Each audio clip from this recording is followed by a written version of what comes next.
નમસ્કાર ગુજરાત। આજે આપણે જોઈશું 11 ઓગસ્ટ 2024નું મોસ્ટ ઇમ્પોર્ટન્ટ કરંટ અફેર। તે પહેલાં ખાસ કરીને ચેનલ ઉપર નવા હોય તો ચેનલને સબસ્ક્રાઈબ કરી લેવી।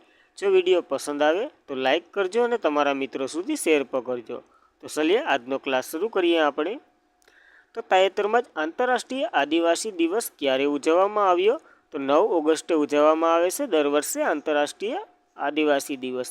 તો તાજેતરનો જ આદિવાસી દિવસ 9 ઓગસ્ટે ઉજવ્યો છે અને સમગ્ર વિશ્વમાં આદિવાસી લોકોનો પ્રથમ આંતરરાષ્ટ્રીય દિવસ તરીકે 9 ઓગસ્ટ 1955ના રોજ મનાવવામાં આવે છે।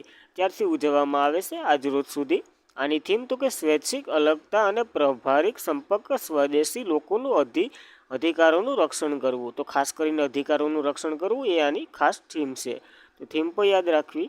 ત્યારબાદ તો કે આદિવાસી ગૌરવ દિવસ 15 નવેમ્બરે ઉજવવામાં આવે છે। બિરસા મુંડાનો જે જન્મદિવસ છે એને અને આદિવાસી દિવસ 9 ઓગસ્ટે ઉજવવામાં આવે છે। જ્યારે 9 ઓગસ્ટે તો કે નાગાસાકીમાં એક ઓલો જે બોમ્બ ફેંક્યો હતો એ દિવસ પર ઉજવવામાં આવે છે। જે બોમ્બ અમેરિકાએ ફેંક્યો હતો એનું નામ તો કે ફેડમેન હતું। જ્યારે 6 ઓગસ્ટે હિરોશિમામાં જાપાનના બંને શહેરો છે નાગાસાકી અને હિરોશિમા, આ બંને શહેરોમાં બોમ્બ ફેંકવામાં આવ્યા હતા।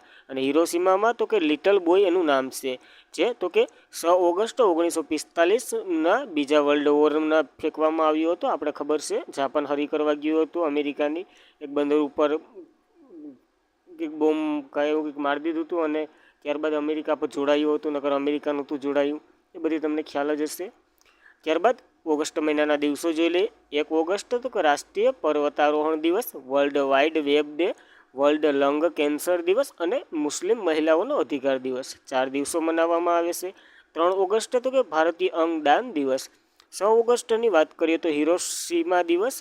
આ 7 ઓગસ્ટ તો કે નેશનલ હેન્ડલૂમ ડે અને રાષ્ટ્રીય હેન્ડલૂમ ડે। જ્યારે 7 ઓગસ્ટ તો કે ભાલાફેંક દિવસ। 8 ઓગસ્ટ તો કે ભારત છોડો આંદોલન દિવસ અને એને ઓગસ્ટ ક્રાંતિ તરીકે ઓળખાય છે, જ્યારે ભારત છોડો આંદોલન તરીકે પણ ઓળખવામાં આવે છે। જ્યારે 9 ઓગસ્ટ તો કે આંતરરાષ્ટ્રીય આદિવાસીનો દિવસ અને 9 ઓગસ્ટે બીજો દિવસ તો કે નાગાસાકીનો દિવસ મનાવવામાં આવે છે। તો ખાસ કરીને આ ઓગસ્ટ મહિનાના દિવસો યાદ રાખવા। ત્યારબાદ રાજસ્થાનની પ્રથમ એવીએસ એકેડેમી એટલે કે એરક્રાફ્ટ એકેડેમી તાજેતરમાં જ ક્યાં શરૂ કરવામાં આવી છે? તો અજમેર ખાતે શરૂ કરવામાં આવી છે, રાજસ્થાનની પ્રથમ છે। તો રાજસ્થાનની પ્રથમ એવીએસ એટલે કે એરક્રાફ્ટ એકેડેમી એટલે કે હવાઈ એકેડેમી રાજસ્થાનના અજમેરમાં ખોલવામાં આવી છે। આ તો કે રાજસ્થાનની પ્રથમ ઉડાન એકેડેમી તરીકે ઓળખવામાં આવશે। ત્યારબાદ રાજસ્થાનનું જોડુંક જોઈ લે, આમાં ખાલી વનલાઇનર સ્વરૂપે યાદ રાખવાનું હતું। ત્યારબાદ રાજસ્થાનના બાયોફ્યુઅલ નીતિ લાગુ કરનાર પ્રથમ રાજ્ય બન્યું હતું। જ્યારે વિશ્વનું પ્રથમ ઓમકાર આકારનું મંદિર તો કે રાજસ્થાનમાં પાલી જિલ્લામાં બનાવવામાં આવ્યું હતું અને એનું ઉદ્ઘાટન થયું હતું। તો આની ઊંચાઈ તમારે કોમેન્ટ કરવાની છે। ત્યારબાદ ભારતનું પ્રથમ વેટલેન્ડ સિટી ઉદયપુર બનાવવામાં આવશે અને રાજસ્થાન નાથદ્વાર ભગવાન શિવની સૌથી ઊંચી પ્રતિમાનું નામ જો કે વિશ્વ સ્વરૂપ એનું નામ રાખ્યું હતું અને કેટલા મીટર એટલે કે કેટલા ફૂટ અથવા તો મીટર ઊંચી છે તે તમારે કોમેન્ટ કરવાનું છે। જ્યારે ભારતની પ્રથમ ઓફલાઇન એટલે કે ઓનલાઇન ગેમિંગ એકેડેમી ખુલશે મધ્યપ્રદેશમાં અને ભારતની પ્રથમ પેરા બેડમિન્ટન એકેડેમી ખુલશે લખનઉ ખાતે। તો આ એના સિવાયની બીજી 2-3 એકેડેમી પણ જોઈ લીધી। ત્યારબાદ તાજેતરમાં CERC એટલે કે સેન્ટ્રલ ઇલેક્ટ્રિસિટી રેગ્યુલેટરી કમિશનના નવા સભ્ય તરીકે કોની નિમણૂક કરવામાં આવી છે? તો હરીશ દુધાણીની નિમણૂક કરવામાં આવી છે આ પદ માટે। તો તાજેતરમાં સેન્ટ્રલ ઇલેક્ટ્રિસિટી રેગ્યુલેટિંગ કમિશનના સભ્ય તરીકે હરીશ દુધાણીની નિમણૂક કરવામાં આવી છે। ખાલી વનલાઇનર સ્વરૂપે આ સેન્ટ્રલ ઇલેક્ટ્રિસિટી રેગ્યુલેટરી કમિશનની વાત કરીએ તો તેના અધ્યક્ષ જિષ્ણુ બરુલા છે, જેમની રચના તો કે 1998માં થઈ હતી અને હેડક્વાર્ટર નવી દિલ્હી ખાતે આવેલું છે। ખાલી નવા સભ્ય આવ્યા છે હરીશ દુધાણી, તો 4 સભ્ય હોય ને એક અધ્યક્ષ હોય, તો અધ્યક્ષ જ્યારે આપણે ભણ્યા હતા હમણાં જ એ જોયું હતું જિષ્ણુ બરુલા બન્યા છે અધ્યક્ષ, તો ખાસ યાદ રાખવું આ। ત્યારબાદ નીરજ ચોપડાએ તાજેતરમાં પેરિસ ઓલિમ્પિક 2024માં કયો મેડલ જીત્યો છે? સિલ્વર મેડલ લઈને આવ્યા છે, આપણે બધાને ખબર છે।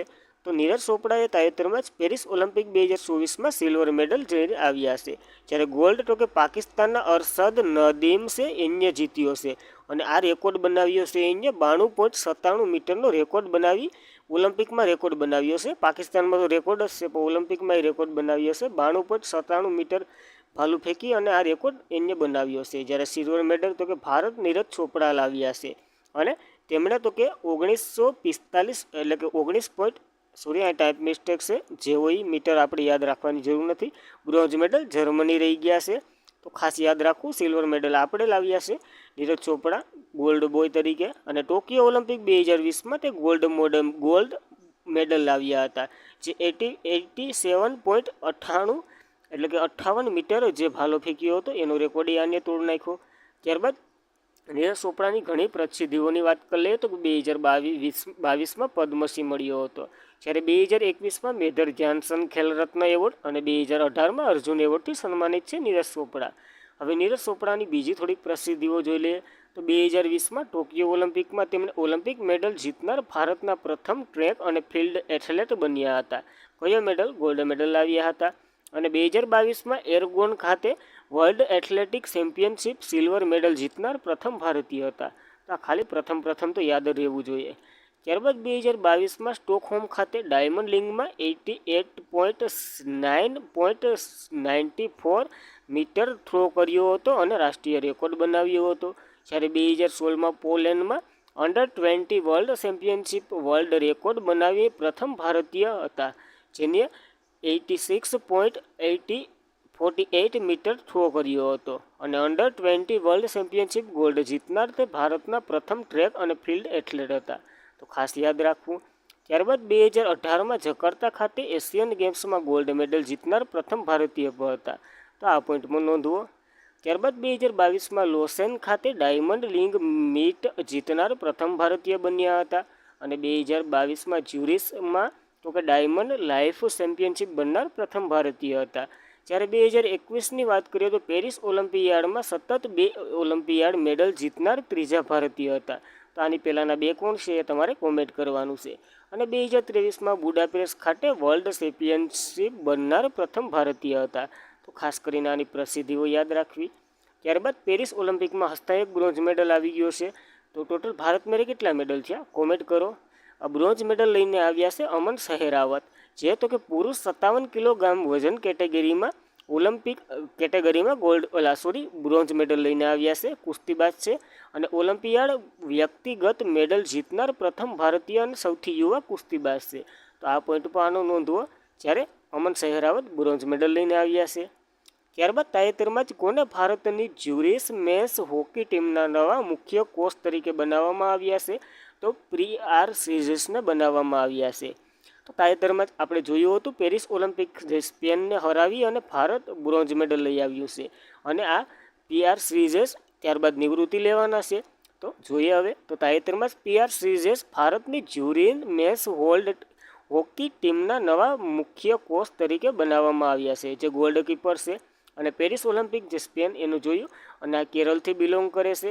જ્યારે એમને 2015માં અર્જુન એવોર્ડ, 2017માં પદ્મશ્રી, 2021માં મેજર ધ્યાનચંદ ખેલરત્ન પુરસ્કારથી પણ સન્માનિત છે. તો ખાસ યાદ રાખવું PR સીઝસ કઈ ગેમ સાથે સંકળાયેલા છે, તો કે હોકી સાથે. ત્યારબાદ ભારતના થોડાક નવા કોચો આવ્યા, એના વિશે માહિતી લઈ લઈએ. તો ભારતની મહિલા ક્રિકેટ ટીમના કોચ અમોલ મઝુમદાર છે, જ્યારે ભારતની પુરુષ ક્રિકેટ ટીમના કોચ ગૌતમ ગંભીર હમણાં જ બન્યા. જ્યારે ભારતીય મહિલા હોકી ટીમના કોચ તરીકે હરિન્દ્ર સિંહ છે. જ્યારે ભારતીય પુરુષ ટીમના હોકીના કેગ ફુલટન છે, જે સાઉથ આફ્રિકાથી બિલોંગ કરે છે. અને ભારતીય જુનિયર મેન્સ હોકી ટીમના કોચ તરીકે PR સીઝસ હાલ બન્યા. અને ભારતીય પુરુષ બાસ્કેટબોલ ટીમના કોચ તરીકે સ્ટોક ફ્લેમિંગ છે, જે યુએસથી બિલોંગ કરે છે. અને ભારતીય રગ્બી ટીમ પુરુષ અને મહિલા બંનેના કોચ તરીકે વૈશાલે સેરેવી છે, જે ફિજીથી બિલોંગ કરે છે. અને જ્યારે ભારતીય પુરુષ ફૂટબોલ ટીમના કોચ તરીકે મનોલે માર્કોસ છે, જે સ્પેનના છે. તો ખાસ કરીને આ કોચો પણ યાદ રાખવા નવા. ત્યારબાદ તાજેતરમાં જ બી રેડી રિપોર્ટ જાહેર કરનારની જાહેરાત કોણે કરી છે? તો વર્લ્ડ બેન્કે જાહેર કરી છે કે અમે બી રેડી રિપોર્ટ રેડી રાખ્યો છે, હવે જાહેર કરશું.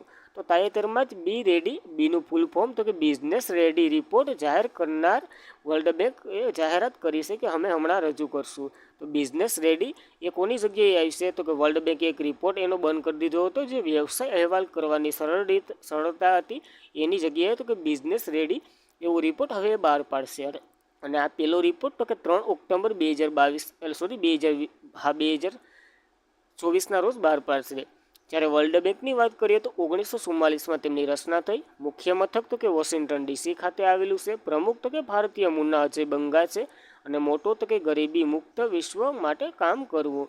તો ખાસ કરીને યાદ રાખવું. અને એના દ્વારા બીજા ઘણા રિપોર્ટ એટલે કે અહેવાલો બહાર પાડવામાં આવે છે, જેના વિશે ચર્ચા કરીએ તો વિશ્વ વિકાસ અહેવાલ, વૈશ્વિક આર્થિક સંભાવના અહેવાલ, રેમિન્સ્ટન્સ રિપોર્ટ, વ્યવસાય માટે તૈયાર project report, logistic performance index અને માનવ મૂડી સૂચનાંક. તો ખાસ કરીને આના સિવાય બહાર પાડે છે વર્લ્ડ બેંક, તો યાદ રાખવું. ત્યારબાદ તાજેતરમાં જ આરબીઆઈ અને યુપીઆઈ ચૂકવણીની મર્યાદા 1 લાખથી વધારીને કેટલી કરવામાં આવી છે? તો 5 લાખ કરી દેવામાં આવી છે આરબીઆઈએ. તો તાજેતરમાં જ આરબીઆઈએ યુપીઆઈ ચૂકવણીની મર્યાદા 1 લાખથી વધારીને 5 લાખ કરી દેવામાં આવી છે. આ પ્રશ્ન જોઈને ઘણાય પોતાના મોબાઈલમાંથી યુપીઆઈથી પેમેન્ટ કરવા માંગશે, પણ તમારા મોબાઈલમાં નથી કર્યું. તો જોઈએ આના વિશે. તો મેટ્રિક નીતિ સમિતિએ 8 ઓગસ્ટ 9મી વખત રેપો રેટને યથાવત રાખ્યો છે 6.5%. જ્યારે શક્તિકાંત દાસે જણાવ્યું છે કે ટેક્સ પેમેન્ટ તમે જો કરો, એટલે કે તમારે ટેક્સ ભરવાનો હોય કોઈ પણ, તો એ ટેક્સ પેમેન્ટ ભરો તો એમાં 1 લાખથી વધારી અને 5 લાખ સુધી તમે ભરી શકો છો.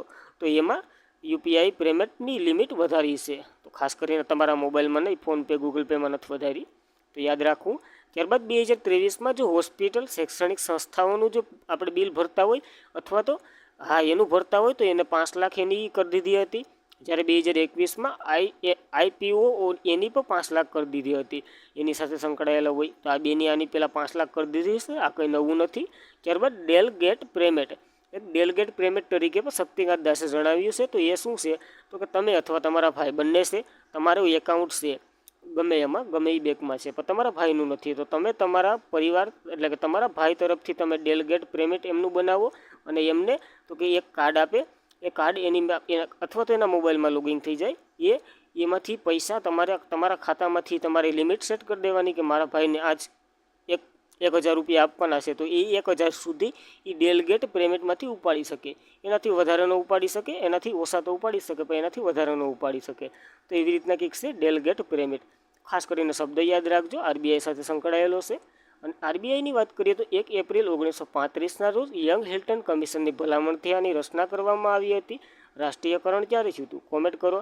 ગવર્નર તો કે શક્તિકાંત દાસ છે. 25મા નંબરના પ્રથમ British governor sir Osborne Smith હતા અને પ્રથમ ભારતીય ગવર્નર સીડી દેશમુખ છે. તો ખાસ યાદ રાખવું એટલું આરબીઆઈ વિશે.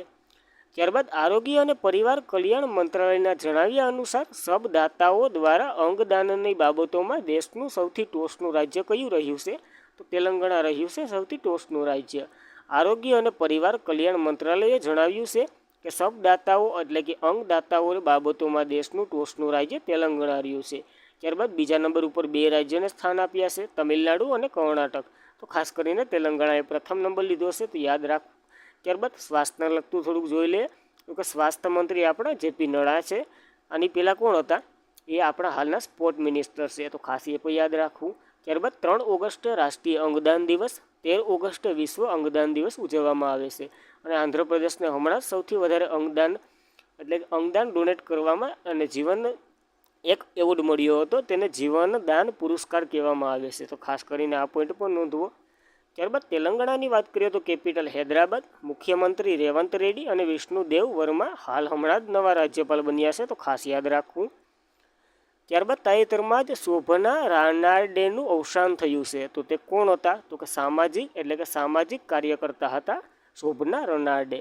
તો તાજેતરમાં શોભના રનાલ્ડેનું અવસાન થયું છે, જે સામાજિક કાર્યકર્તા હતા, મહિલાઓ અને બાળકો માટે જેમને ઘણા કાર્ય કર્યા છે સમાજ માટે. એના માટે જ એને 2011માં પદ્મ વિભૂષણ એવોર્ડ મળ્યો હતો. તો ખાસ કરીને તેમનું અવસાન થઈ ગયું છે, તો યાદ રાખવું. ત્યારબાદના થોડાક અવસાનો જોઈ લઈએ. કાલ ગડબડ થઈ ગઈ હતી, બહુ થોડુંક ટ્રાન્સલેશન કરવામાં મિસ્ટેક થઈ ગઈ હતી એટલા માટે. અને પશ્ચિમ બંગાળ પૂર્વ મુખ્યમંત્રી તરીકે બૃહદેશ ભટ્ટાચાર્ય કાલ જ જોયા હતા. જ્યારે યામિની કૃષ્ણમૂર્તિ તો કે ભરતનાટ્યમ સાથે સંકળાયેલા છે અને એનું અવસાન થયું છે. અશુમન ગાયકવાડ ક્રિકેટર છે. પંડિત રાજીવ તારાનાથ સરોદ વાદક હતા. કમલાબેની બાલ રાજસ્થાનના પ્રથમ મહિલા મંત્રી હતા. જ્યારે સુશીલ મોદી તો કે બિહારના પૂર્વ નાયબ મુખ્યમંત્રી રહી ચૂક્યા. સલામ બિન રજાકની વાત કરીએ તો પ્રખ્યાત ઉર્દૂ લેખક હતા. પીટર હિગલ્સ બીટલ્સની વાત કરીએ તો ભૌતિક શાસ્ત્રી હતા. જ્યારે પોલ એલેક્ઝાન્ડરની વાત કરીએ તો અમેરિકામાં the man in the iron lung તરીકે ઓળખાતા હતા. ગઝલ ગાયક પંકજ ઉદાસનું દેશના સૌથી વૃદ્ધ ક્રિકેટર દત્તાજીરાવ ગાયકવાડ. જ્યારે સહેલીની શોધ કરનાર ભારતના પ્રથમ મૌખિક ગર્ભનિરોધક ગોળી જેના શોધક ડૉક્ટર આર નિત્યા આનંદનું પણ અવસાન થયું હતું. ત્યારબાદ શાસ્ત્રીય ગાયક પ્રભા અત્રે અને કિરાના ઘરાનાના પણ હતા એ. ત્યારબાદ મુનવર રાણા જે પ્રખ્યાત ઉર્દુ ગાયકકાર હતા એનું પણ અવસાન થયું છે. તો ખાસ કરીને આ અવસાનો યાદ રાખવા. ત્યારબાદ તાજેતરમાં સ્થાનિક સંસ્થાઓની ચૂંટણી માટે 2 બાળકની નીતિ કોણે નાબૂદ કરી છે? તો આંધ્રપ્રદેશની સરકારે નાબૂદ કરી દીધી છે. તો તાજેતરમાં જ સ્થાનિક સ્વરાજ્યની સંસ્થાઓમાં જે ચૂંટણીમાં 2 બાળકોની નીતિ આંધ્રપ્રદેશે નાબૂદ કરી છે. આમાં શું હતું તો કે આપણે સરપંચમાં ફોર્મ ભરવું હોય તો 2થી વધારે બાળકો હોય તો આપણે ન ભરી શકીએ છીએ. ગુજરાતની વાત કરીએ દાખલા તરીકે તો ગુજરાતમાં 2005થી આ કાયદો અમલમાં આવ્યો છે કે 2થી વધારે બાળકો હોય તો સરપંચમાં અથવા તો નગરપાલિકાની ગમે એ ચૂંટણીમાં ફોર્મ ન ભરી શકે છે. તો ખાસ આ આંધ્રપ્રદેશે રદ કરી દીધું છે. ત્યાંના ચંદ્રબાબુ નાયડુ ત્યાંના સીએમ છે એનું કહેવું એવું છે કે અમે 1994માં આ એડ કર્યું હતું પણ અમારે તો કે પ્રજનન રેશિયો હાલ ઘટી રહ્યો છે. જ્યારે ભારતની વાત કરીએ તો 2.5 જ્યારે અમારે તો કે 1.5 એટલે કે 1.5 જેટલો રેશિયો છે.